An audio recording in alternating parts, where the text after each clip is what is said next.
Hello, welcome to today's edition of the Success Principles.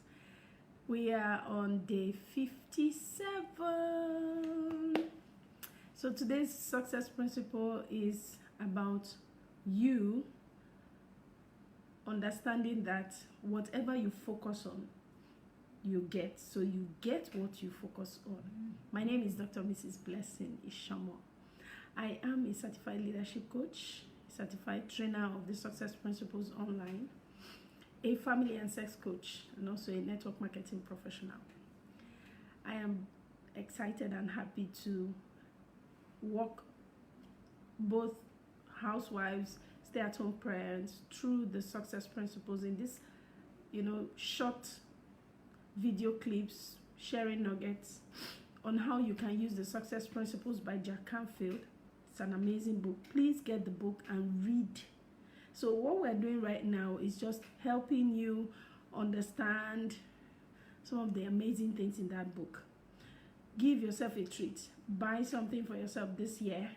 Get the Success Principles by Jack Canfield and begin to act on these nuggets.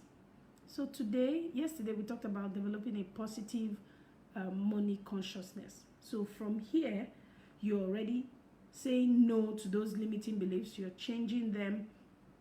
You're putting into your subconscious what you desire and how you want to relate with money.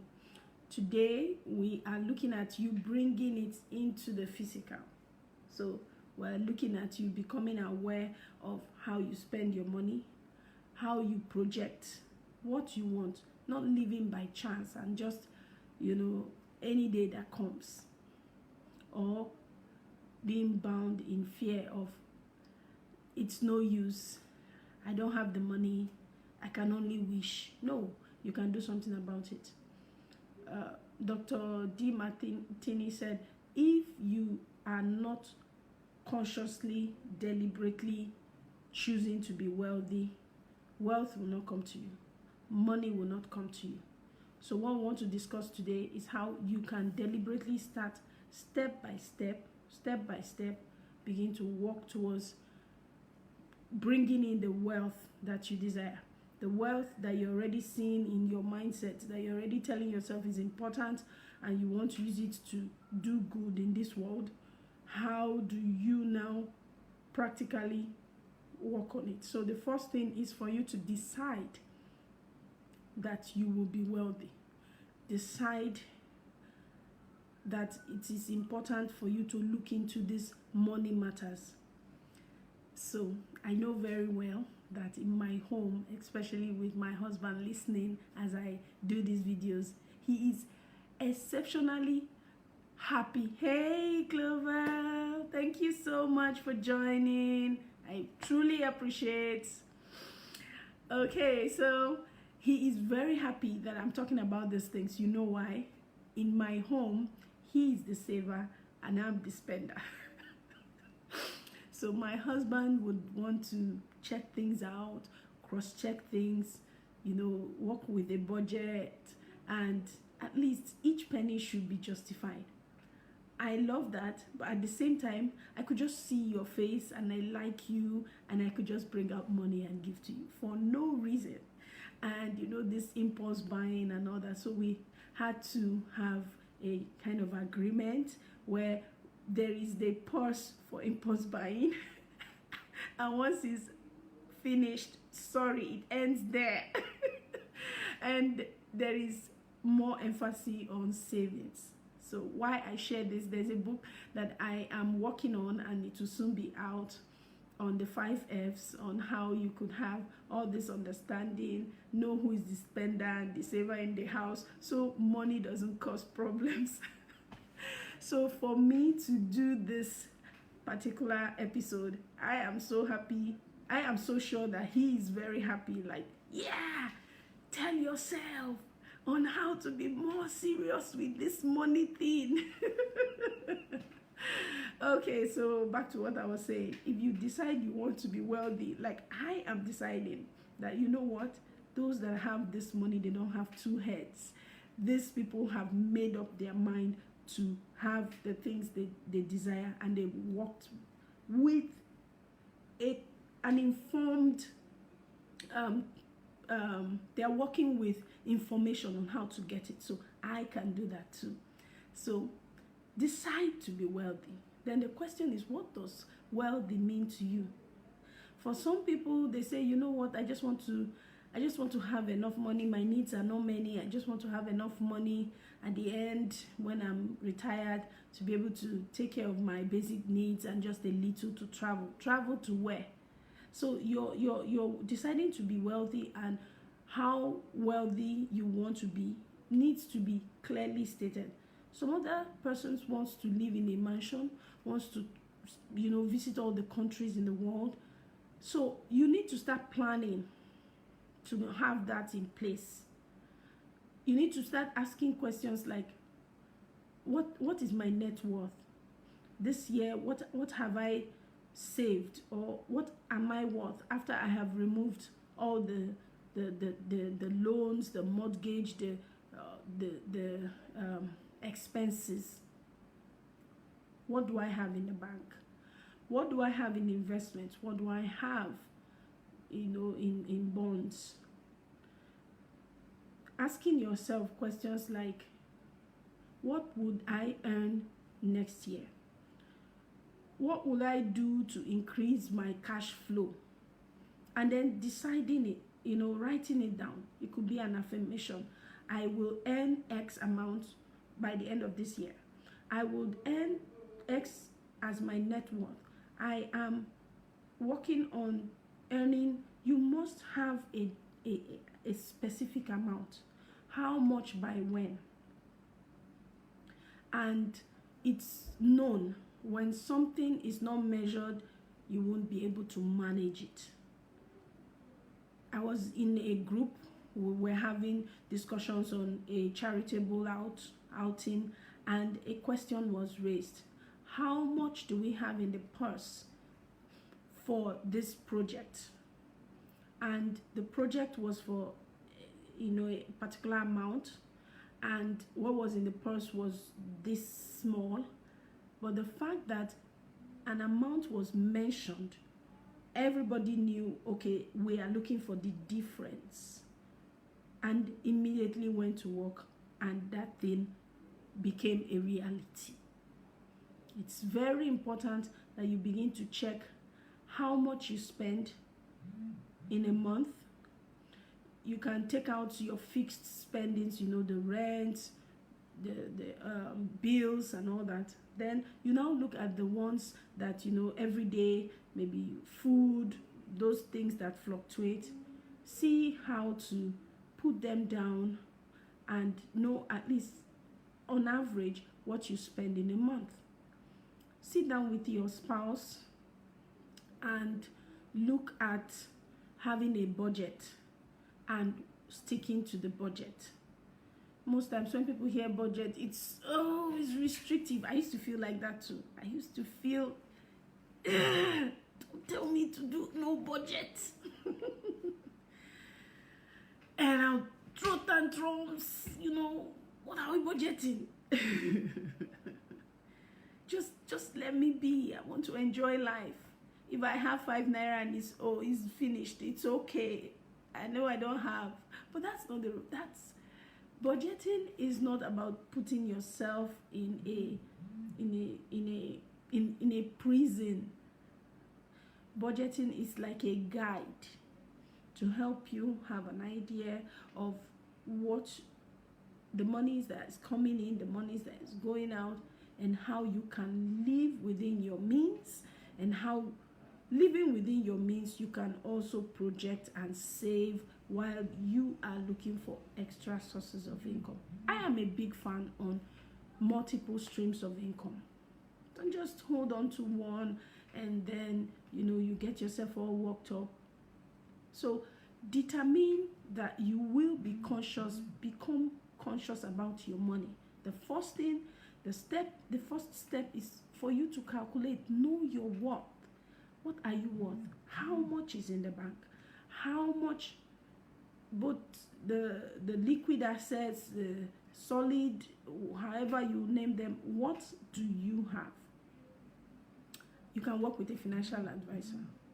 You can, take a course. You can even go on YouTube and learn about budgeting, learn about your net worth. And then you can decide how you want to retire. There are a lot of people today that they were living large when they were working. And just 10, 15 years after retiring, they are miserable, they are broke. So you need to start now to start deciding how your those days will be. So how would you want to live after retirement? How much will be in the bank? How much will be in investments to, for you to have interests in a month that will be worth what you would love to, live comfortably on? Someone shared with me about a particular family that, for years they were buying, stocks and shares, and the parents are late right now, but the children are enjoying from that accumulation. All they do, if the children don't want to work, they have enough to take care of them just from the investments that their parents did years ago. So when they declare dividends, when they declare, they are just there to ask, okay, so where do we increase our shares, and which one do we keep for, having fun? It's financial planning. So plan for your retirement, and then become aware of how much you are spending, and work on it. I had I won't call it an epiphany, but it was shocking. Something I learned from my university days. I left my room to do something, and someone in the room was telling the others that, see, when it comes to blessing, if you ask her money, ask her anything, she'll give to you. And she said to them, just you wait and see what I'm going to do now. And then I came in, and this person just did whatever. I didn't know, and I said, oh wow, but this is all I have, but we could. And I gave her everything. And when I left, it was like laughing and saying, didn't I tell you guys? She would, let me tell you, if you need anything, just go to her. And before now, I used to have this mindset of, I don't want to be seen as someone bad, someone that is not helpful. And so I don't know how to say no, even when I don't have. I noticed that there are people who will just study you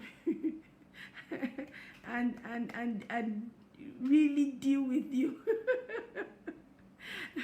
So you need to balance it. You don't have to go into debt to please anyone. You don't have to. If you don't have, you don't have. Learn to start working on your finances. Don't try to please the Joneses and all those people out there that actually don't think much of you. So become aware of what you're spending, and then be financial literate. Join groups that can help you. Jack talked about a network marketing group where people learned from Rich Dad Poor Dad and playing the cash flow quadrant. They were able to work on their finances. They became literate. They knew what liabilities and assets were, and then they worked on it. And that way, they were able to, make monies that they never thought was possible. So they now have like a second home-based business, working from home. Anybody that says to you that working from home-based businesses, they are all scams, please run away from that person. When someone tells you digital businesses, they are scam, run away from that person. The person is not being in touch with reality. You need a second source of income. You just need to do your assignment. Know what you're going into. It has to be something you're passionate about, and it has to be something that fits into your values. Okay? I am an affiliate with a network marketing business, and I'm happy because the products are helping people, and I get paid, and I'm able to do things with, you know, the money I'm paid. And the people that use these products, they're happy. So I stay in the comfort of my home. I go on my phone or my iPad or my laptop, and I communicate with people. So you can have multiple streams. You can have different things. From one particular source, you can have different ways to earn. I have my coaching business as well. So, and very soon I'll be out with my book and other courses. So what are you doing? You are very good at interpreting the numbers. Why don't you start up something in that line? All you need is just to learn. You are a teacher and you are good in a particular area. Why don't you create courses for other people that are struggling in that area and start earning? You have some things lying in your home and you're not using them. Why don't you put them up for lease and make money from them? You need to start looking at how to cut excesses and begin to move things into that space where you can earn more.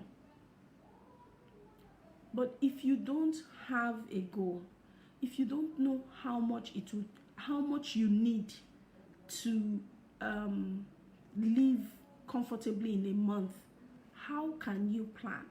All what we're talking about is how to plan, how to achieve your goal, how to put a number on your dream board and go after that number. There was this financial talk on, you know, when you are able to write down and say, okay, I have this and this is the amount I need. Say you are transiting from being an employee and you want to start your own business. Because for some people, they're just tired. They're tired of the boss, the colleagues, the people they are working with, and they are deciding, I need to start. And they just quit and they just jump out like that. You don't do that.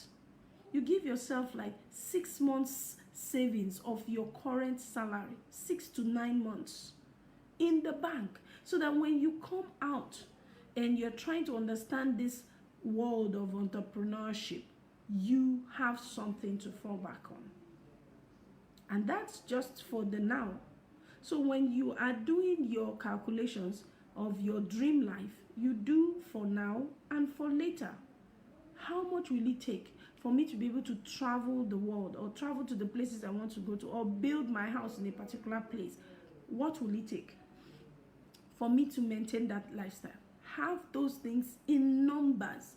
Look at those numbers and let your brain, your servant, the genie, the superpower you have, go to work. Ask yourself, who, not how, who can help me get this done?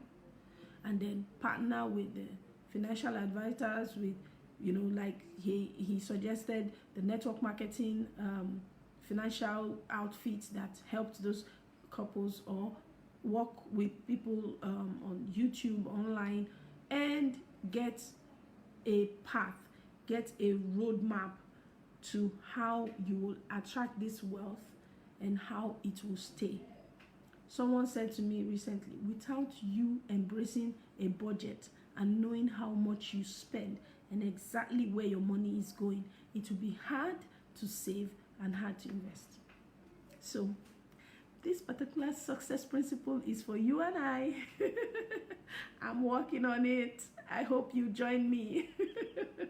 So what will you do to begin to focus on money and focus on how it will be more?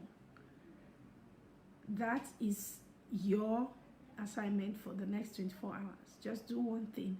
And join us tomorrow, 9 p.m. West African time.